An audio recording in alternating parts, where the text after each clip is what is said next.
Welcome to Modular March. I'm Andy, this is Robbie, and we are the Rollup. Modular March is an educational experience about all things modular. Enjoy.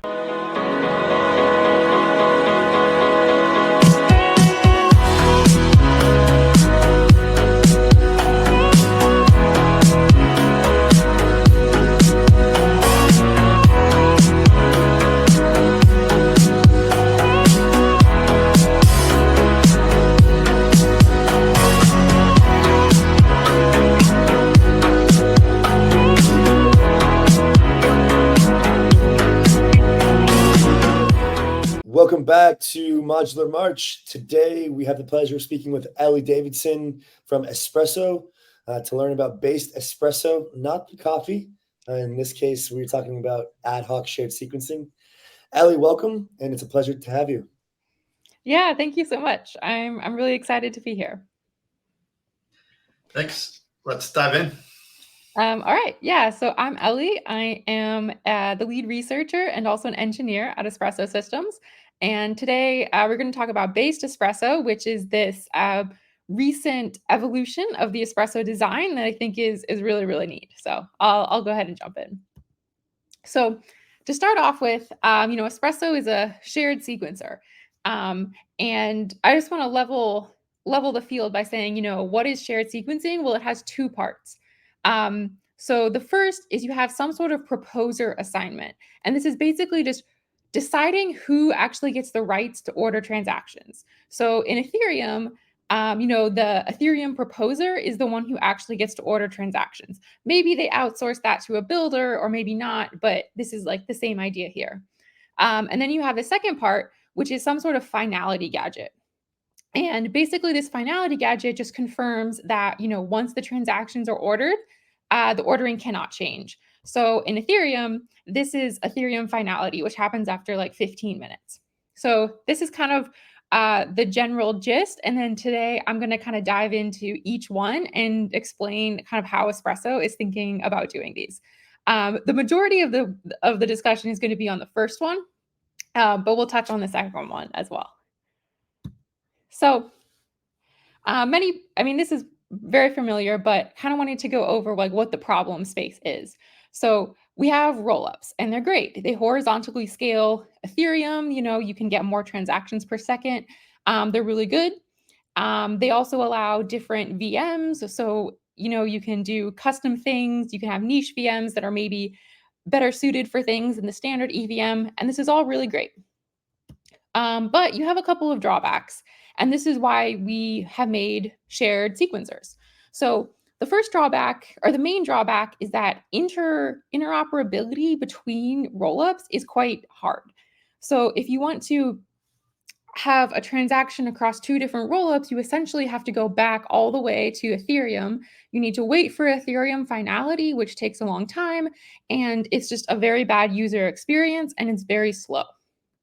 So what we want is to be able to have what's called atomic execution, which is where you can have two transactions or as many transactions as you want across as many different rollups, and you're guaranteed that they either all succeed or they all fail. This is what we want.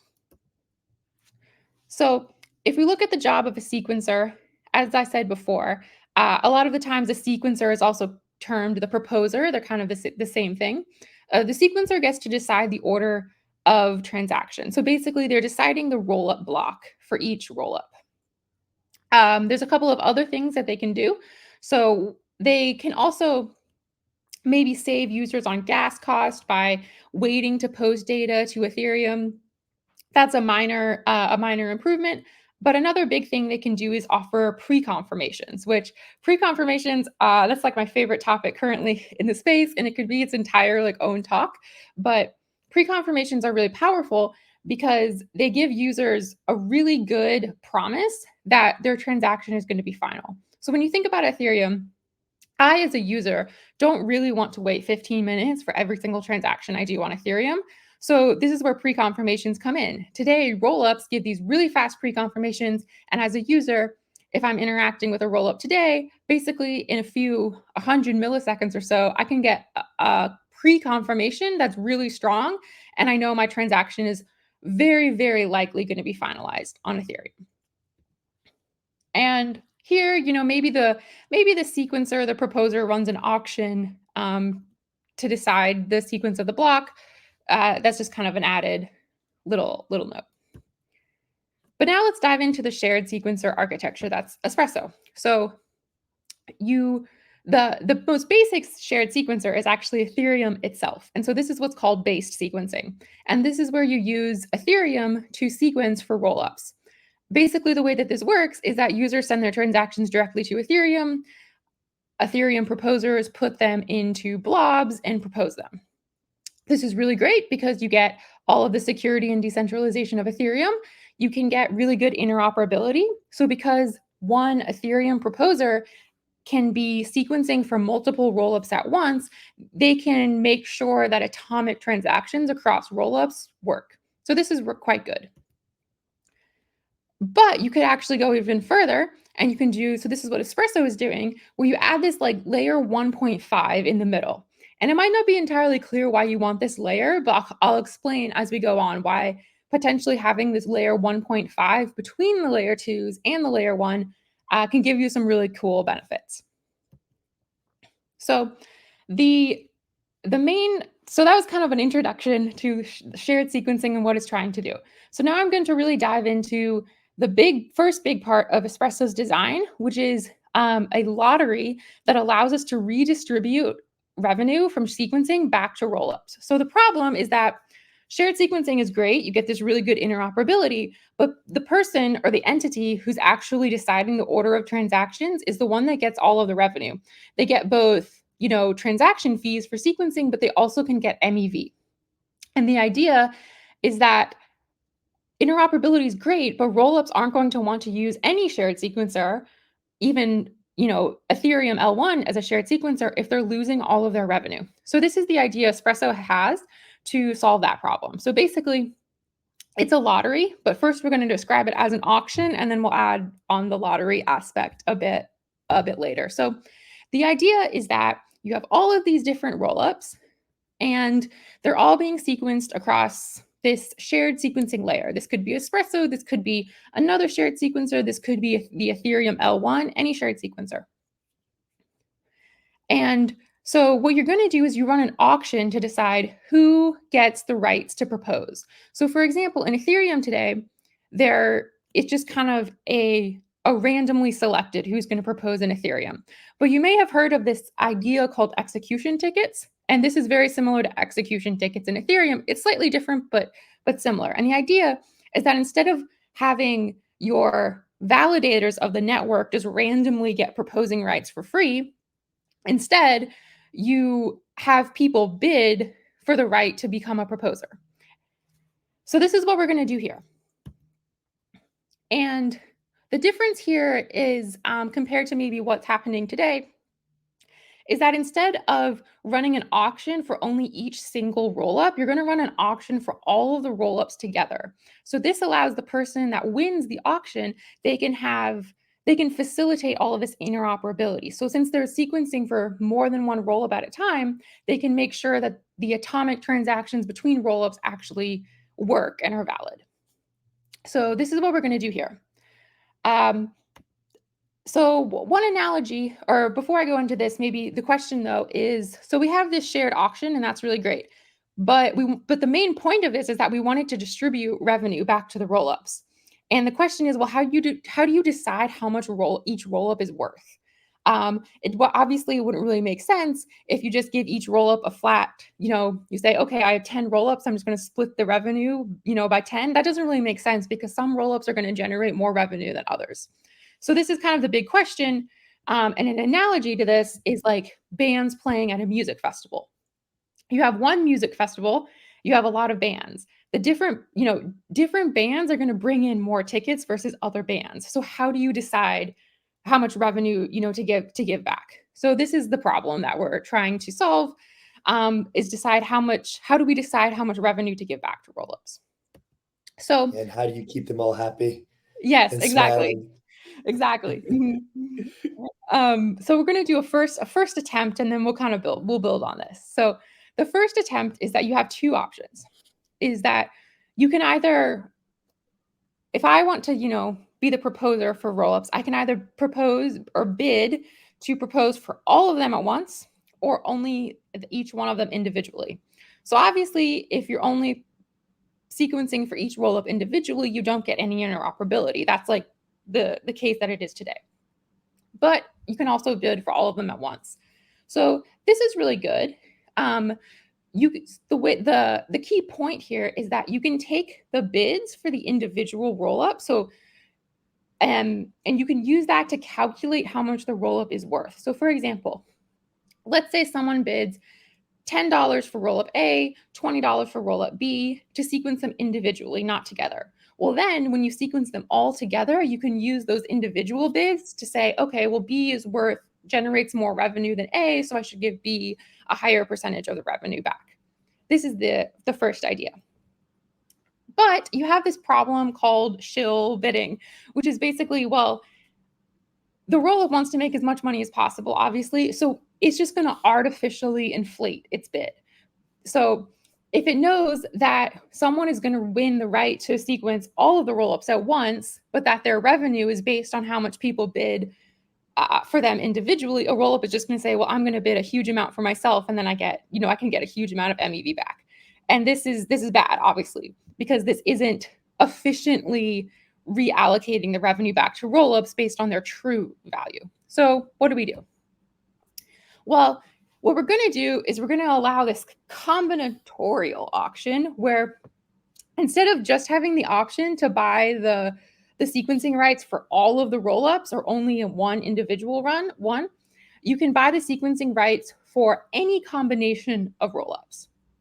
So for example, here in this picture, we have all of the rollups. We have the rollups individually, or we have this bundle too that only consists of 3 rollups. And the idea here is that you're going to choose the combination of rollups that has the highest bids among all of them. So if someone bids $20 to sequence all of the rollups together, and each rollup is only individually gets a bid of $1, well, then obviously sequencing them all together is going to win. But you go back to this Shill bidding problem and you say, okay, let's say rollups A, B, C, D, and E are each only actually worth $1. But rollup A says, well, I want a ton of revenue, so I'm going to bid $20 on myself. Well, now, instead of everybody losing out, you can now exclude rollup A from the shared bundle. So basically, you would end up with a bundle that has B, C, D, and E, and then rollup A is sequenced by itself. So we run this combination. Oh, go ahead. No, I just have I've got a quick question. Yeah, you go ahead, Rob. So, like one of these rollups, Shill bidding, will increase the percent revenue that they would generate from the sequencer choosing their bid, but they would also be paying more. So, do those two things cancel out? Yeah, that's a good question. So, the idea is that if a rollup itself is Shill bidding on itself, it's not really paying anything because it's essentially just paying itself to sequence. So they don't actually end up canceling out. Got it. Okay.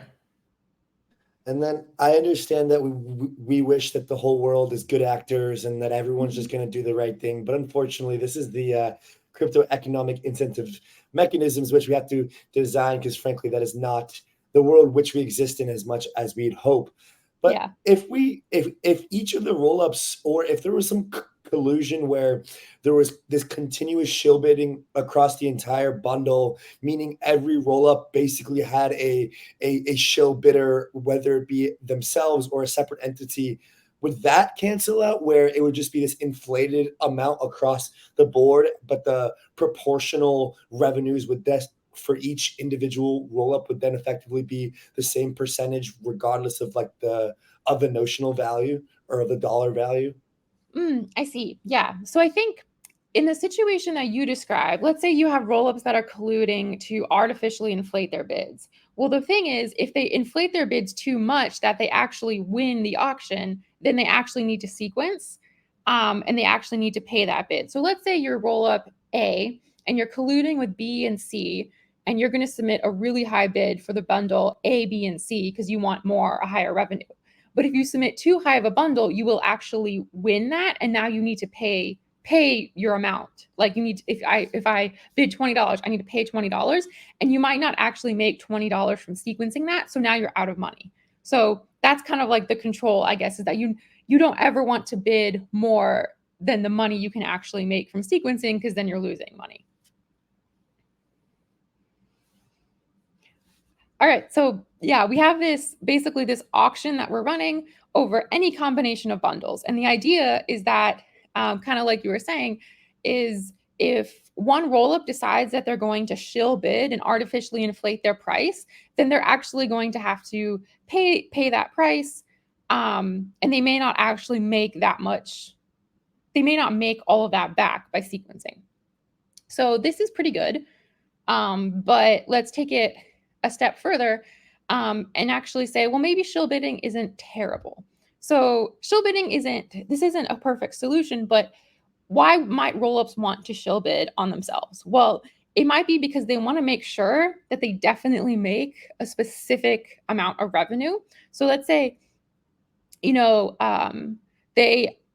say, I don't want to actually give anybody else the rights to sequence for my rollup unless I'm making like at least more than I make sequencing by myself. So we can view shill bidding as basically this reserve price that rollups can set that basically ensures that they either get to sequence for themselves, or if they don't sequence for themselves, then they're making more money than they would otherwise. So a couple of caveats on this whole idea is that, well, I said we're running a combinatorial auction. And when you think about that, that can really easily explode into the number of bundles that are possible. It's manageable with like 5 rollups on the system, but if you have 1,000 rollups, you have way too many combinations to realistically deal with. And then the problem becomes, well, how do you actually do this optimization to find which combination of rollups gives you the maximizing amount of revenue? Well, the solution to that is that you can just find a good one, and then you can kind of have this like short challenge period of maybe, relatively short, maybe within 30 minutes or so, and then someone can submit a better one if they find it. So this is a way to make this combinatorial problem probably more tractable. The other part is that realistically, people aren't going to be bidding on every single combination possible. There's going to be combinations that just don't make a lot of sense. So your number of practical bids that you're getting in the system will be much smaller than the total space of all possible rollup combinations.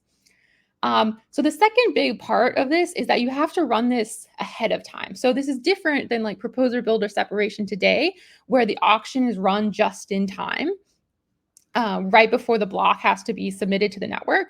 This is run far ahead in advance. And this is for good reason. So there's a few reasons you might want to do this. A big one is that it can kind of smooth the expected value. So when you look at PBS today, the MEV is like really spiky. And if you run the auction far ahead of time, then people who bid have to bid on the expected value, which is much flatter. So this is kind of in the execution tickets post that on ETH Research, they kind of discussed like why this might be a good thing to have people bid on expected value rather than this very spiky MEV value. And Ellie, real quick, if you don't mind. So that auction would basically begin as soon as the pre-confirmations of each of those rollups were, hit the network or hit the sequencer effectively, or as soon as those transactions hit. Like when would that auction begin? Yeah, that's a good question. It would actually happen before that. So if I'm a user and I'm submitting a transaction, at that point, the person who's sequencing my transaction should already be known. So this basically would be run practically probably like a half an hour in advance of when it's your turn to propose. So in terms of Ethereum, this would be like you're running it several epochs in advance. And yeah, the whole point of it is that when someone bids to propose a block, the whole point is that they have no idea which transactions are going to be included in it. So yeah, that's a really good question. This happens quite far in advance, like 30 minutes or more in advance. So yeah, but because, oh yeah, go ahead. Sorry, it was just one quick follow-up there.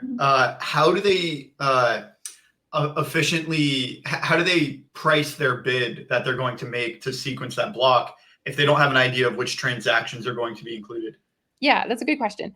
So I imagine that there's probably a lot more research that could be done into this, but the guess or what I think will happen is that these people who are bidding would be similar to like builders and PBS today. So they kind of know roughly what they make over time. So even though they won't know what they make in that specific block that they're sequencing for, they can say, well, on average, every week I make X amount being a builder for PBS. So I'll bid proportionally to that of what I expect to make.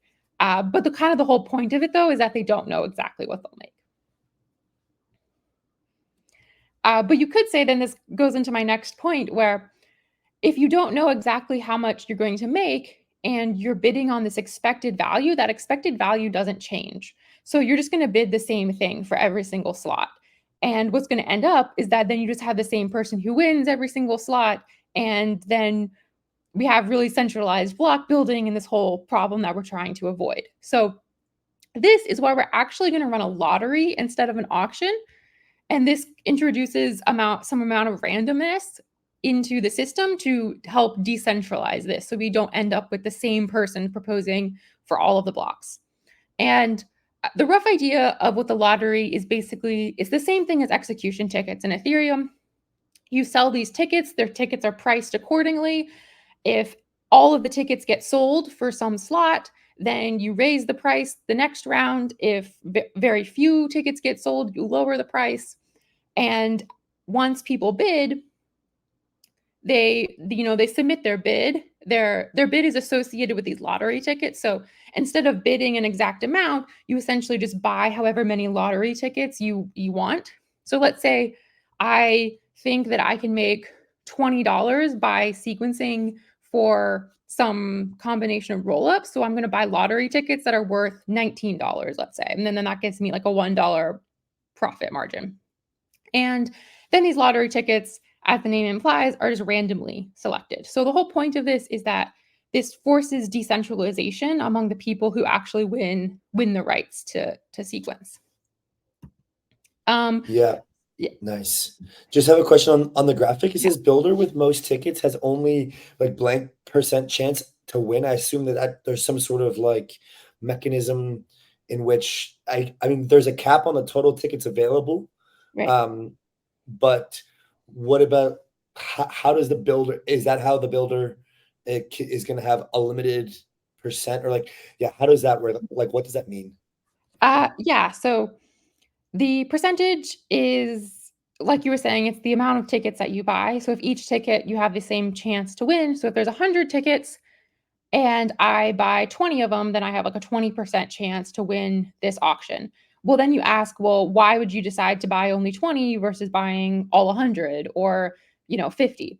And that depends on your expected value. So basically what will happen is that if I think that I can make $100, or actually a better example would be, let's say I can make $50 sequencing for a block. One of my options could be I could buy 50 tickets then, and out of 100 tickets. And this gives me a 50% chance of winning. But this actually means I'll lose money because I'm only going to win every other time. And so if you average it out, I'm actually only making $25 per slot because I'm losing every other slot. So instead, you would alter how many tickets you buy to take into account this randomness percentage. So you say, okay, if I can make $50 sequencing, then I'm only going to buy as many tickets that allows me to make $50, including the chances that I might lose, like not win the right to actually sequence. So that's what that part means. And by losing, there's a I'm just curious if there's a loss associated by losing the auction or by losing the lottery. it says that the tickets are refunded / canceled. Does that mean that, like, what's the lot? Is it a loss or is it a yeah? Yeah. Okay. Yeah. So this is a good point. So there's these different bundles that you're bidding on, right? So if you're bidding on a bundle that ends up winning, so let's say the bundle for rollups A, B, and C wins, even if you don't win the lottery for that bundle, you still have to pay for it. So this is something that I don't think is clear from the slides. But if you bid on a bundle, say only A and B, and that combination never won, then you get refunded. In practice, you can actually get refunded. In practice, you just probably won't pay for it at all. So in practice, like you submit a bid promising, or you submit a lottery ticket, maybe promising to pay in the future. But then, yeah, if your combination doesn't win, you get refunded. So, but that's a key important point, is that if you buy lottery tickets for a bundle that does win, you still have to pay, which is how we get. So you win and you still lose. Mhm. Wait, you were saying which is how we get to? Oh, which is how we get to the true expected value. So for example, if a rollup is worth, like, let's say sequencing for rollups A, B, and C is worth $20, and someone who only bought 10 lottery tickets happens to win the lottery, well, you don't want to refund everybody else, because then you only generated $10 worth of revenue. And how can you give $20 back worth of revenue when you only generated 10? So that's why if someone buys lottery tickets for a winning bundle, but they don't actually win the rights, they still need to pay, because you still need to capture the total value of the bundle. And that would be if someone else offers on A, B, and C, but not as much as the person who offers the most on that combination. Yeah, right. So the way it works in the lottery is basically all the lottery tickets are some price, and the combination that has the most amount of tickets sold for it would be the winning one. Okay. And then out of the people who submit on that combination of roll-ups, only one person is going to bid the most for that combination. So even though you picked the right combination, you didn't bid enough on that combination, so you would lose. This is the difference between the auction and the lottery. So in the auction model, yes, what you said is right. In the lottery model, instead of who bids the most, it's a random chance of drawing your ticket. And if you want to bid the most, you buy more tickets. I see. Okay. Between the models. Yeah. Okay. And then what is the mechanism? Like, what is the randomized mechanism? Like in lotteries, you have a bunch of balls in a big like grate, and then they're like spinning the thing, and then someone like sticks their hand in, and like that's the randomized function. Like, what is like the element of randomness that chooses the winning ticket? This is a really good question. So this is something that we haven't set in stone yet in our design, but likely we would be using a similar thing to Ethereum. So how Ethereum randomly chooses who's going to propose, they have some random beacon.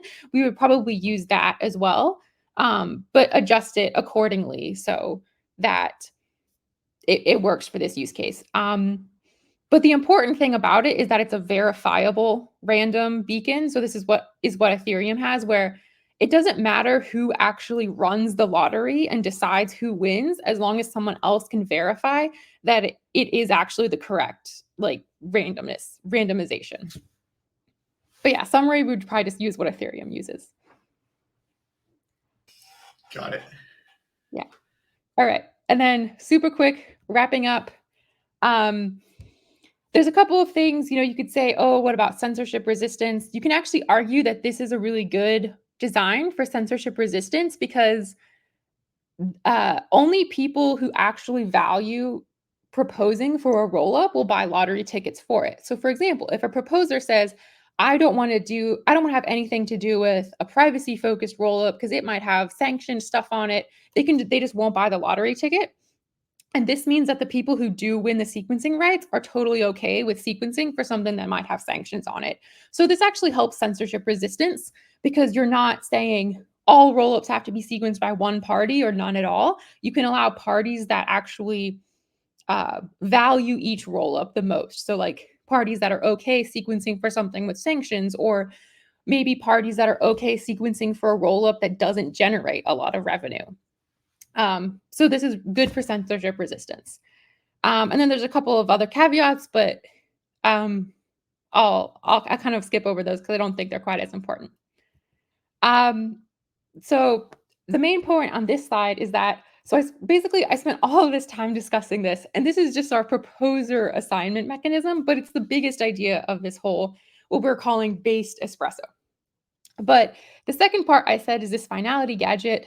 And so where does this whole finality gadget fit in? Well, this is the espresso network. And going back to this slide, I said how you have this layer 1.5, and the natural question is, well, why do you have this extra layer in there? Why don't you just use the layer 1? So this is why. Remember that we want espresso to be based. So specifically this design with espresso, it doesn't force rollups to be based. It allows them to choose whether or not they want to be based. So being based, as kind of described in the initial ETH research post by Justin, the definition is that you allow the L1 proposer to propose for your rollup. That's what it is to be based. So in espresso, rollups can choose to be based and allow the L1 proposer to sequence for them, or they can choose not to. So that's the important part here, is that espresso offers a lot of customization. There's also the key point here, which is there is a fundamental trade-off between L1, L2 interoperability and fast finality. So the reason for this is that the L1 has slow finality and it can reorg. So if you're trying to do an atomic transaction between the L1 and the L2, and the L1 reorgs, well, then your transaction isn't atomic. So if you really want an atomic transaction with Ethereum, you have to wait for Ethereum finality to be sure that it's actually going to succeed. This is different than a lot of L2s today who choose fast finality. So they base their state off of some really old Ethereum block that's already finalized and will never reorg. And because of this, they can offer really fast finality. So this is the fundamental trade-off between being a based rollup and a non-based rollup.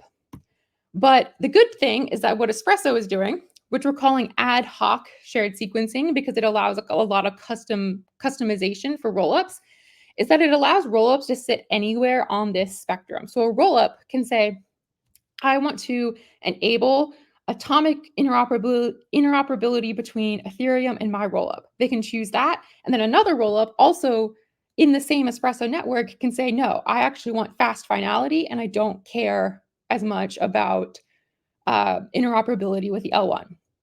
But there's a really interesting thing you can do here, which is you can actually take the customization and you can take it even further and you can allow it at the user level. Now, this gets a lot more complicated and there's a lot more questions that need to be answered. But the idea is that a user can say, I have a transaction that I want to be atomic with the L1. So I say, you're okay to reorg this transaction if the L1 reorgs. But another user on the same rollup can actually say, well, my transaction has nothing to do with the L1, and so I want fast finality. And this is something that we're actively exploring at Espresso. It definitely makes things a lot more complicated because, what happens if I have a transaction that relies on a transaction that also reorgs with the L1? Well, then mine kind of has to also reorg with the L1. So it gets complicated, but I think it's a really, really interesting open area of research that we're looking into because basically it allows users to just have a lot of customization over what they do. Does this split the lottery into like two separate lotteries where you're like you're buying lottery tickets for specific transactions and not like the entire rollup bundle? Yeah, that's a good question. It does not. So I think, one key fact I actually forgot to mention is how does the L1 proposer actually end up in this whole lottery? And there's a couple of ways you can do it. One is they can just participate in the lottery as a regular proposer. That doesn't currently work because the Ethereum proposers aren't known far enough in advance. So that doesn't work. But basically the way we do it is that we allow the Ethereum proposer the right of first refusal. So whoever wins the lottery, the Ethereum proposer can say, hey, I'll pay you what you paid plus like some extra fee. And then I can always buy that off of you. So that's how we do it. But then back to your question, no, it doesn't. So the lottery is still on the per rollup basis. What this actually changes is just how the rollup executes transactions. So the rollup will say, oh, this transaction is supposed to reorg with this L1 block. This L1 block did in fact reorg out of the chain, so I'll throw it away. Whereas this transaction didn't. So the change to do this isn't at the lottery level, it's at like the execution level of the rollup. And what would be like, what demand have you seen, or what anticipated demand have you seen for various types of basically on this trade-off of effectively security versus speed? Like, is there examples of like transactions which you may anticipate being more in the security column versus more in the speed column from like an average rollup user? Yeah, that's a really, really good question. So the classic example is a bridge. A bridge wants maximum security. And so they want to make sure. So for example, if you're doing a bridge between the L1 and an L2, you want to make sure that that's always atomic. There's never any chance that like one transaction could go through versus the other one not. So a bridge is where you want a lot of security. Something where you might be okay with, reorging might be something, maybe you're taking advantage of some arbitrage, and that arbitrage is with a centralized exchange and it only exists at a particular moment in time. So in that case, maybe you're okay with a reorg because you need your transaction to happen within like a certain real time amount. Let me think of some other examples. I think bridging is probably the best example. Although with bridging, going back to kind of this page right here, with Espresso, you can actually do something quite interesting, which is normally with bridging, you would have to wait for Ethereum finality, which takes really long. But because with Espresso, you can have the L1 proposer also proposing for the L2. They can enable this atomic transaction. So even if the L1 reorgs, the Espresso can actually say, okay, L1 reorg, so I'm going to throw out that transaction.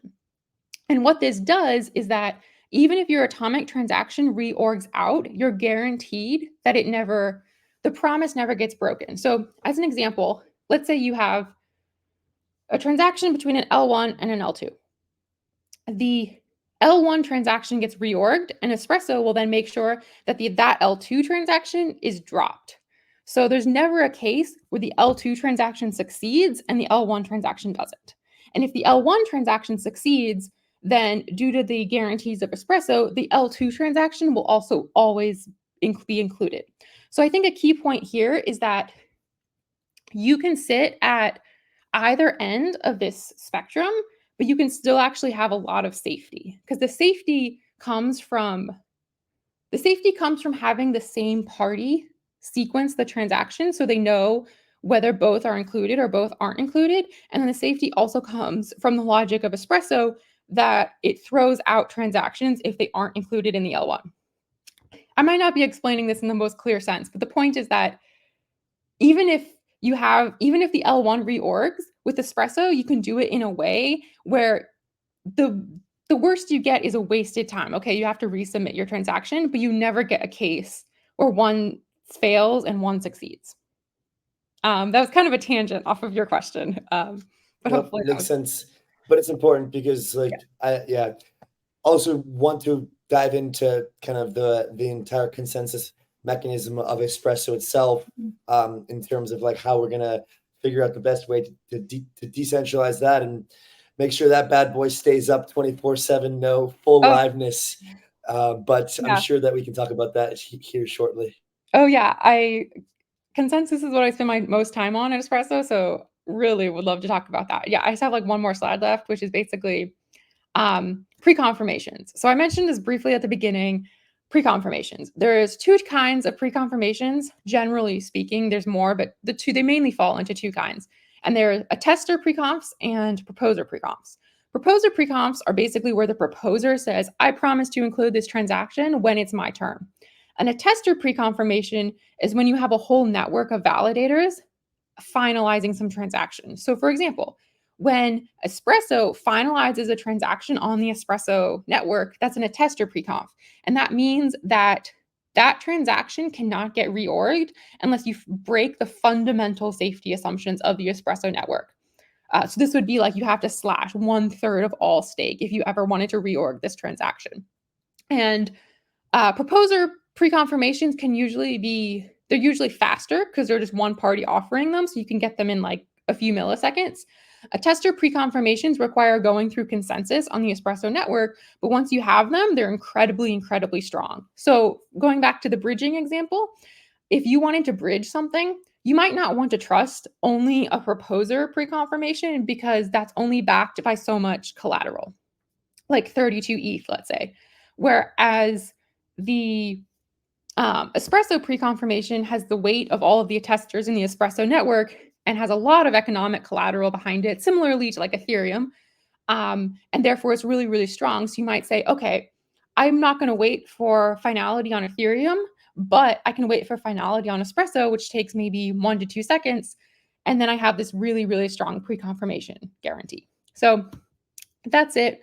Basically, the point of this whole talk is that Espresso can do two things. We're running this lottery that allows rollups to receive back revenue from sequencing. So they get back their MEV revenue, they get back their sequencing revenue.